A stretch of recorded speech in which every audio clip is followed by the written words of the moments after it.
Horas, pemirsa sekalian yang ada di dalam dan di luar negeri, kami Baligi Academy ya tetap bersuara menyuarakan keadilan bukan hanya untuk Jessica ya, karena untuk kita semua supaya ini tidak pernah terjadi lagi di Republik ini yang memakan mangsa korban kita-kita juga ya.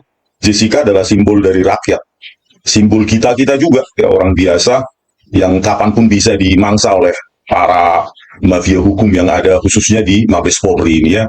Kita tertawakan saja ya, kita ejek aja ini si Kapolri ini ya kita ejek aja lah betapa memalukan ya memiliki Kapolri ya dengan wewenang yang begitu besar ya. Kita sebagai pembayar pajak ini miris sebenarnya kehidupan kita ini ya, seperti sapi perah di Republik ini ya. Kita dipajak di mana-mana ya, beli di apa supermarket ya, beli apapun ya, di warung kena PPN, terus kita nongkrong di kafe ya, kena kena pajak juga ya, bayar pajak tanah, bangunan, motor, mobil, beli apapun sekarang pajak. Tetapi apa yang kita dapatkan, kualitas pelayanan yang kita miliki, apa kita nikmati ya. Mengurus SIM juga harus nyogok-menyogok, ya, harusnya 200 ribuan, bisa 1 juta. Ya. Semua pelayanan itu hancur di Republik ini ya. Terutama kasus inilah ya, penegakan hukum di Indonesia ini ya. Kita punya Kapolri dengan institusi yang dibiayai pajak kita ya, nongkrong di kafe aja kita dipajak sekarang. Padahal kafenya juga kafe-kafean ya, istilahnya masuk gang pun itu sudah dipajak sekarang kita. Kalau kita lihat itu ketika bayar itu kan sudah dipajak PPN langsung 11% langsung ditulis di situ ya, untuk membiayai orang ini, dan orang ini yang mengkhianati kita sebagai pembayar pajak ya, si Listio Sigit Prabowo ini. Kok bisa orang ini bobrok ini ya dipertahankan oleh Presiden Jokowi ya? Apa alasannya itu? Ya cuma dia yang tahu ya, Jokowi sendiri. Tapi kita benar-benar miris ya, sampai saking apanya ya, sedihnya. Jadi kita tertawakan saja lah ya. Ini kebobrokannya orang ini udah diteriakin pun masih aja ya, nggak tahu malu gitu. Apa karena budak atau apa ini orang ini sifatnya ya? Harusnya kalau dia punya tidak berjiwa budak ya, punya harga diri sedikit, harusnya sudah kita omeli, kita apain, dia bergerak gitu. Tapi apa kan, anak buahnya pun petetan-petenteng masih. Lihat si Muhammad Anwar Azhar ini ada di sebuah musyawarah nasional asosiasi forensik digital ya, yang didirikan dia sendiri, masih petentang-petenteng dia, masih jadi pembicara ya, seolah-olah tidak pernah dia merekayasa kasus, merekayasa barang bukti digital gitu loh. Sepele kali dia sama orang ini, nggak bakal saya disentuh sama ini si Kapolri banci itu, pikirannya mungkin begitu ya. Jadi kalau kita lihat ini ada apanya, fotonya coba kalian tonton itu ya.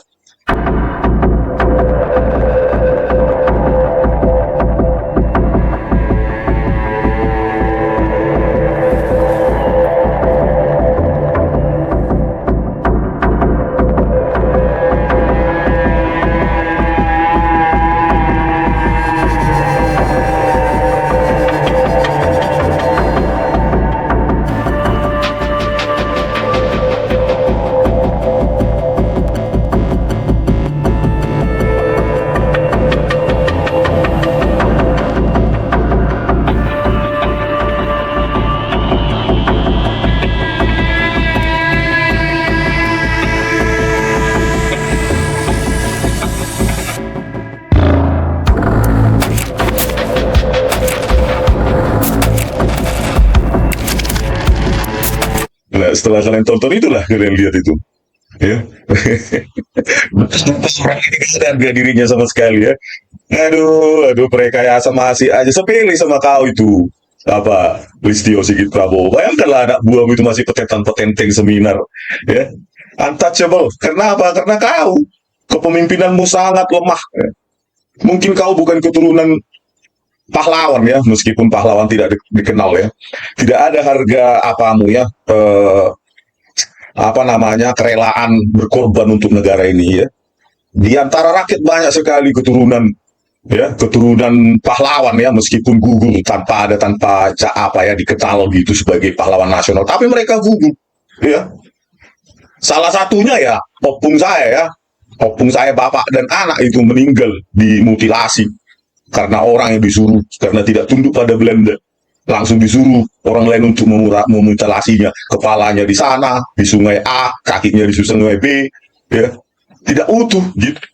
Jadi kami ini adalah turunan banyak para pahlawan Listio gitu yang berani mati untuk republik ini karena sudah di apa diberikan contoh kepada oleh nenek moyang kami gitu loh untuk republik ini gitu loh. Jadi jangan kau kira rakyat ini bisa marah sama kau, ya bisa marah, ya. Tunggu saja nanti ada huru hara, habis kau gitu. Belum lagi istri saya juga punya opung, abang adik meninggal di Ambarawa mengusir penjajahan, abang adik itu gitu. Jadi kami keturunan pahlawan Listio, walaupun kami tidak pegang jabatan, tidak pegang pistol, tidak pegang bintang jenderal kayak kau gitu. Jadi jangan salah kau, banyak rakyat yang siap mati untuk di republik ini meskipun kami tidak menikmati jabatan seperti kau. Nenek moyang kami berkorban nyawa di republik ini untuk Indonesia ini melawan penjajahan Belanda, biar kau tahu. Jadi jangan tunggu amarah rakyat, ya. Amarah rakyat sudah seperti bottleneck, ya sudah tersumpal, ini tinggal tersulut dikit, ya tidak kau perbaiki ini sistem hukum di Indonesia ini. Hati-hati kau amarah rakyat itu, karena rakyat itu banyak loh keturunan apa ya pahlawan ya. Karena jutaan yang mati saat itu gitu loh. Kami ini banyak turunan pahlawan meskipun tidak perlu dikenal dia apa dikasih bintang seperti kau, ya lebih berguna lah, berjasa lah nenek moyangku daripada kau. Kau bintang dikasih jabatan, dikasih duit, dikasih gaji, dikasih rumah dinas, apalah prestasi untuk negara ini, malah kau lindunginya mereka itu, ya kan? Para prekayasa hukum itu, ya. Sama si Muhammad Al-Azhar pun nggak ada mentalmu, apalagi mati berkorban untuk penjahit apa republik ini. Nggak ada mentalmu itu, Listio. Ya. Lebih baik saya ini bermental. Memang karena nenek moyang saya mati untuk republik ini, untuk penjajahan Belanda itu, biar kau tahu. Itu. Jadi kau jangan petentang-petenteng, kau tunggu saja amarah rakyat nanti ya. Sudah saya ingatkan selalu, kau puncak apa ya, pucuk pimpinan Panglima Hukum Sipil. Kau perbaiki lah ini, sebelum kau 1 bulan lagi kau diganti kau. Gak ada memang, lihatlah itu petentang-petenteng itu Muhammad Al-Azhar, pendiri Asosiasi Forensik Digital, masih bisa dia jadi pembicara musyawarah nasional AFDI, Asosiasi Forensik Digital Indonesia yang didirikannya, yang sering kalian pakai itu. Bayangkanlah asosiasi yang didirikan penipu. Apa nggak isinya apa? Kau jawab sendirilah, Listio. Ya isinya penipu. Ya, mana kasus yang perlu dimenangkan? Kan gitu. Kalau mereka isinya orang-orang benar semua, Asosiasi Forensik Digital Indonesia, harusnya kan mereka berteriak, tangkap itu, walaupun itu pendiri kami. Itu isinya. Tapi isinya kan orang-orang yang cari makan dari proyek dari kalian, Mabes Polri, untuk ditipu-tipu, mereka yasa kasus. Itulah di republik ini ya.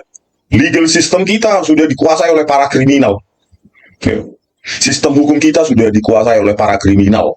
Jadi ketika kita berteriak kepada pucuk pimpinannya, ya nggak ada dampaknya, nggak ada tahu malunya orang ini. Ya karena mungkin dia nenek moyangnya nggak pernah berkorban untuk republik ini, nggak pernah bertaruh nyawa berjuang untuk republik ini. Betapa berartinya kita merdeka ini harus kita isi dengan perjuangan kita sebagai nenek moyang kita, sebagai kelanjutan dari perjuangan dari nenek moyang kita ya.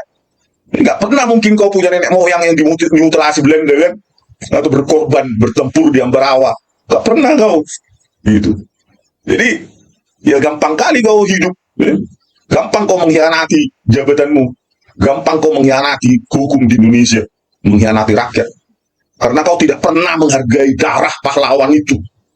Kalau bagi keturunan yang mati, nenek moyang yang mati untuk republik ini, tentu kau akan malu kau dengan dirimu, akan malu kau dengan nenek moyang. Itulah ya. Penegakan hukum yang sangat bobrok ya, di rezim ini, di bawah pimpinannya si Listio ini, nanti akan menemui puncak. Kalau kata orang 2045 adalah Indonesia emas, tapi banyak orang termasuk saya mengatakan Indonesia cemas ya. Bukan 2045 mungkin, 2000 dekat lagi ya. Kenapa? Karena hukum pertama ya, keutuhan sebuah bangsa adalah penegakan hukum, Listio. Ya. Begitu kau bermain-main dengan penegakan hukum, hancurlah republik ini. Kau buat. Sudah saya tangkap bahasa pun anak buahmu, Listio, yang aktif itu si Krisnamurti dan Muhammad Al-Azhar. Kau diam, penegakan hukum hancur, warisanmu, maka negara ini akan tercabik-cabik, akan runtuh akibat perbuatan. Ya. Perbuatanmu inilah membuat Indonesia ini bubar. Ya, padahal jutaan nyawa untuk membuat Indonesia ini berdiri tegak. Kau tinggal menikmati kau dengan jenderal-jenderal, empat jenderalmu itu, empat jenderal, empat bintang sampahmu itu.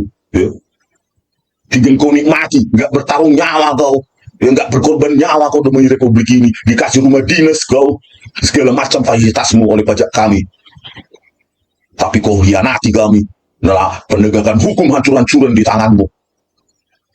Ini ada videonya siapa ini si apa ya si Christopher Harimantrianto dengan petentang-petenteng lah itu ya, ahli forensik penipu, dibawa pentolannya Abdi juga ya, dibawanya si Muhammad Noah Lazar ini ya, dengan enteng karena saat itu makingnya adalah si Tito Karnavian Kapolri, jadi enteng kali dia manipulasi ya, menipu publik dan segala macam. Dan ini pun orang ini nggak berani mau apa ya meringkus itu, padahal sipil aja yang si Christopher Harimantrianto ini. Takut mungkin orang ini ya kan, udah sering dipakai itu Christopher Harimantrianto menipu-nipu di Mabes Polri sana ya. Ini ada proyek manipulasi rekayasa lakukan Christopher ya, gitu. Jadi kalau si Christopher ditangkap buka mulut dia hancur juga mereka di Mabes Polri. Itu mungkin takut juga si Listio Sigit Prabowo ini ya. Tapi memang kau bukan cucu pahlawan sih, gak pernah mati opungmu untuk Republik ini, jadi enak kau ya, tinggal kau nikmati Indonesia ini ya. Sementara banyak di sini jutaan turunan pahlawan ya, nggak pernah digaji ya. Opung-opungnya tidak pernah digaji tapi mati demi Republik ini, dan tidak pernah Rp1 pun digaji negara, diberikan penghargaan oleh negara ya. Rp1 pun tidak pernah diberikan negara kepada nenek moyang kami, kepada kami turunannya. Tidak ada fasilitas apapun gitu di Republik ini, meskipun nyawa sudah dikorbankan untuk Republik ini ya. Tidak ada Rp1 pun yang kami dapatkan, tidak ada fasilitas apapun kami dapatkan dari negara ini. Itu justru kami menjadi pembayar pajak, menanggung beban rakyat, menanggung biaya untuk kalian 114 triliun ini. Luar biasa kau. Penegakan hukum yang hancur tidak bakal mendatangkan investor. Investor akan lari. Tidak ada tenaga kerja. 10 juta tenaga kerja bullshit. Kenapa? Ya penegakan hukum hancur. Ya perbuatanmu ini. Bagaimana rekayasa barang bukti digital dilakukan oleh mantan Kapolri? Sekarang anak buahmu Krisnamurti, Muhammad Noah Lazar. Penegakan hukum yang hancur-hancuran yang membuat investor lari lah. Mana ada yang berani masuk ke Indonesia ini? Tenaga kerja ya, gak ada. Demo di mana-mana. Karena apa? Karena kau, Listio Sigit Prabowo. Kalau kau masih ada kemaluanmu, mundur harusnya kau. Gitu. Gak ada pengorbanan untuk Republik ini.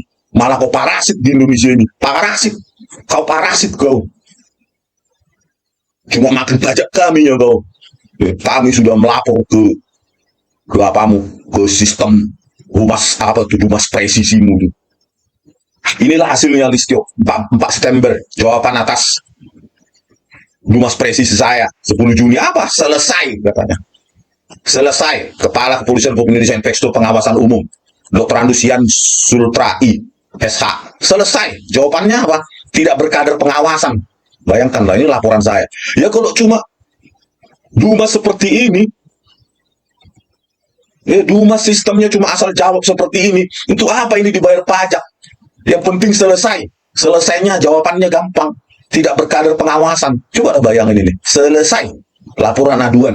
Ya, status laporan selesai. Ini sampah bagaimana sistem yang kau bangun ini, Listio? Sistem yang kau bangun berdasarkan pajak rakyat. Cuma selesai benar kayak gitu. Kau, bagaimana kau Kapolri? Parasit kau, memakan pajak kami kau. Kau biarkan semua rekayasa menginjak-injak hukum, penegakan hukum macam mana kau? Ya itu lagi lah. Karena nggak ada nenek moyangmu mati demi Republik ini. Gampang kau menikmati fasilitas pajak kami. Keringat nyawa dari nenek moyang kami yang mati. Sudah saya bilang sama kau Listio, jutaan keturunan pahlawan di Indonesia ini siap mati untuk Republik ini. Tunggu amarah rakyat. Bebas kau taruh para rekayasa hukum ini, masih menjadi juru bicara lagi. Si penipu bangsa itu, Muhammad Noah Lazar, apa nggak nangis? Nenek moyang kami melihat Republik ini. Para pendiri bangsa, para pahlawan bangsa yang berkorban nyawanya, apa nggak nangis kau taruh Republik ini? Kau rusak hukum, kau lindungi mereka. Berkali kau sebagai Kapolri kau. Kalau saya salah, tangkap saya. 37 bukti ilmiah itu saya pertaruhkan dengan nyawa saya, dengan keilmuan saya. Gitu. Nangis para pahlawan, kau buat hancur berantakan penegakan hukum, morak-marik. Runtuh Indonesia ini gara-gara kau. Luar biasa kau. Ya, pada saat 17 Agustus harusnya kau renungi itu jasa-jasa para pahlawan. Ya mungkin kau nggak dapat itu poinnya, karena nggak ada nenek moyangmu yang mati. Tapi bagi kami yang nenek moyangnya mati, opung kami mati. Beda 17 Agustus maknanya bagi kami. Karena di situ kami kehilangan nyawa turunan kami. Kalau kau maknai 17 Agustus itu, harusnya kau masih ada waktu 1 bulan ini kau pecah pidanakan hukum keseltikus mereka para pengkhianat bangsa ini ya. Tito Karnavian Krisnamurti, Muhammad Noel Azhar Christopher, dan para jaksa pengkhianat itu. Ardhito Muardi Sandiandika, Haribowo, Sugi Carvalho Malani hukum. Dan siapa itu Wahyu Oktaviandi. Kau renungi jasa-jasa pahlawan itu. Kau lakukanlah penegakan hukum. Untuk apa? Untuk Republik ini. Biar jangan hancur terkeping-keping. Sia-sia semua jutaan nyawa para pahlawan itu untuk mendirikan bangsa ini. Hancur karena kau. Itu penegakan hukum, hancur-hancuran brutal kau kau biadab kau. Kami tidak terima ya. Rakyat akan marah. Tunggu saatnya rakyat akan marah, Listio. Ya.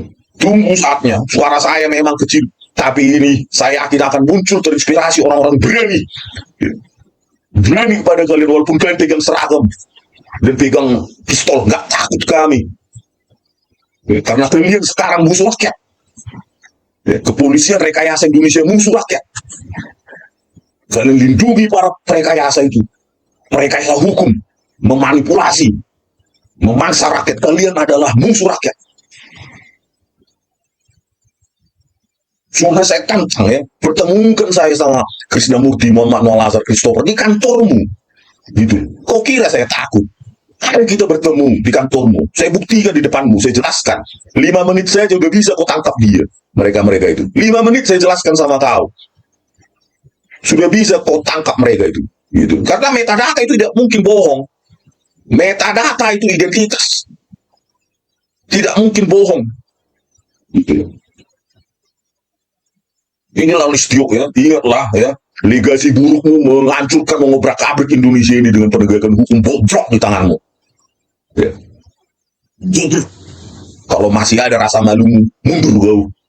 Gak sanggup kau apapun kau di Republik ini. Gak ada gunanya dirimu sama ya, jenderal-jenderalmu itu, bawa itu ke neraka itu. Sudah saya laporkan sistem apa itu, sistem sampah itu. Mas presisi jawabannya tidak berkadar pengawasan. Jadi apa yang berkadar pengawasan di sistem bobrokmu itu? Laporan gosip. Ya, ada di sana artis dituduh hamil luar nikah, tangkap. Ada di sana artis ngegosip, tangkap. Cuma itu aja mampu kalian. Kepolisian apa itu? Ya, kepolisian rekayasa Indonesia. Mabes Polri yang merekayasa kau lindungi. Ya wajarlah bobrok di Indonesia ini dan akan runtuh. 2045 Indonesia bukan lagi Indonesia emas, Indonesia cemas, Indonesia babak belur, runtuh karena kau, Listio. Kau salah satunya yang menghancurkan penegakan hukum Indonesia. Oke pemirsa, sampai jumpa lagi di video kami selanjutnya. Horas.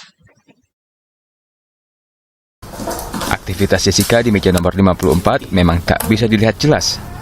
Ahli digital forensik pun memperjelas CCTV agar bisa menganalisis pergerakan korban, terdakwa, dan saksi dari sejumlah angle. Kita bedah yang di sini karena kita tidak mau merusak integritas barang bukti yang utama kan. Gitu. Nanti kalau kita rusak integritas yang di sini nanti dibilang wah ini dirubah, ini kan repot ya kan.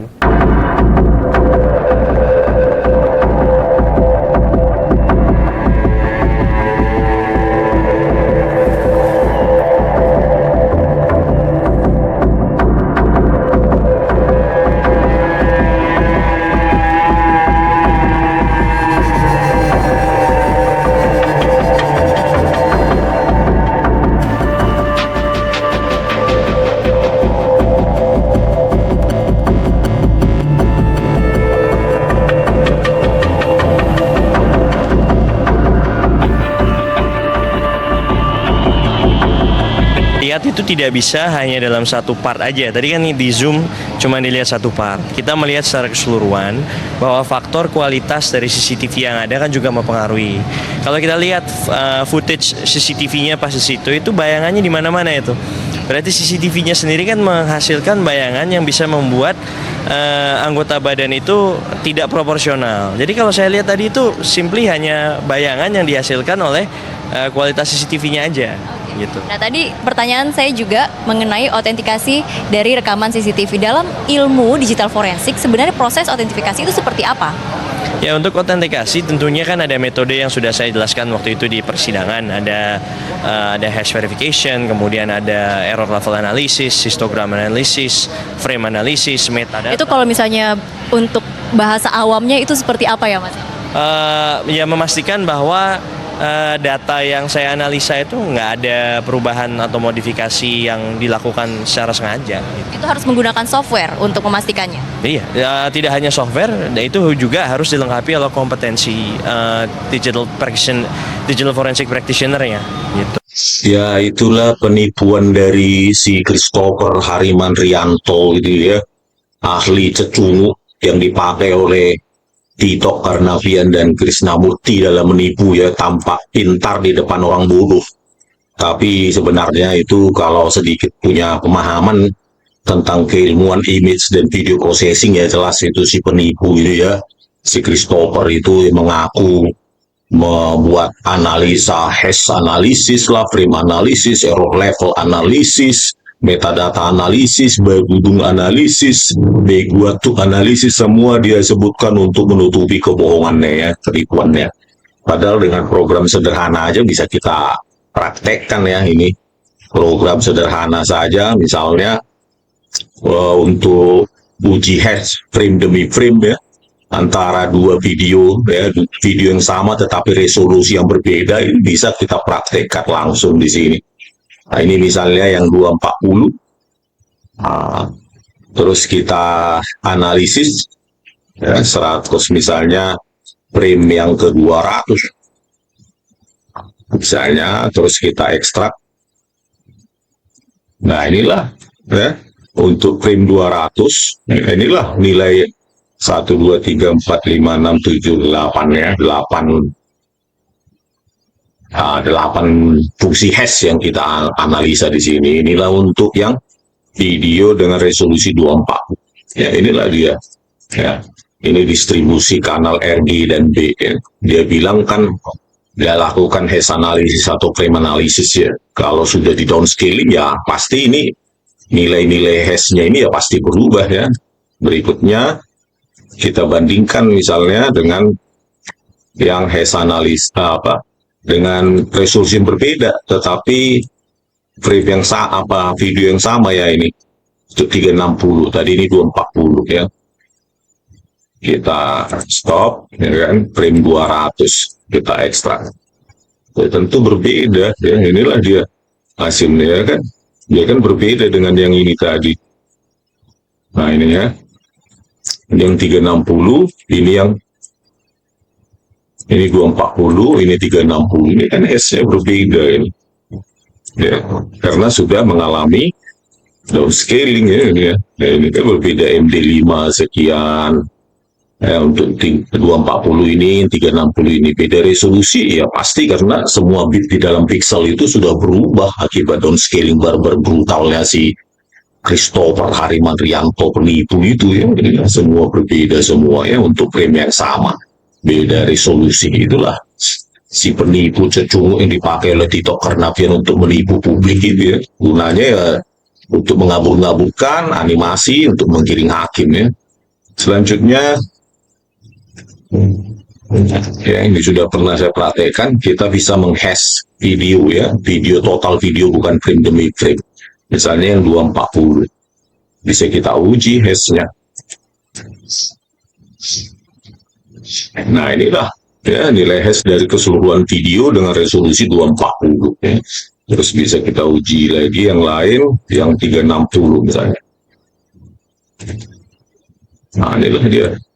Terus kita hitung Nah inilah ya untuk hash dari video yang sama tetapi resolusi berbeda ya. Artinya tidak otentik, dia tidak identik ya. Ini yang hasil hash ya, ke-8 nilai hash, fungsi hash yang saya gunakan.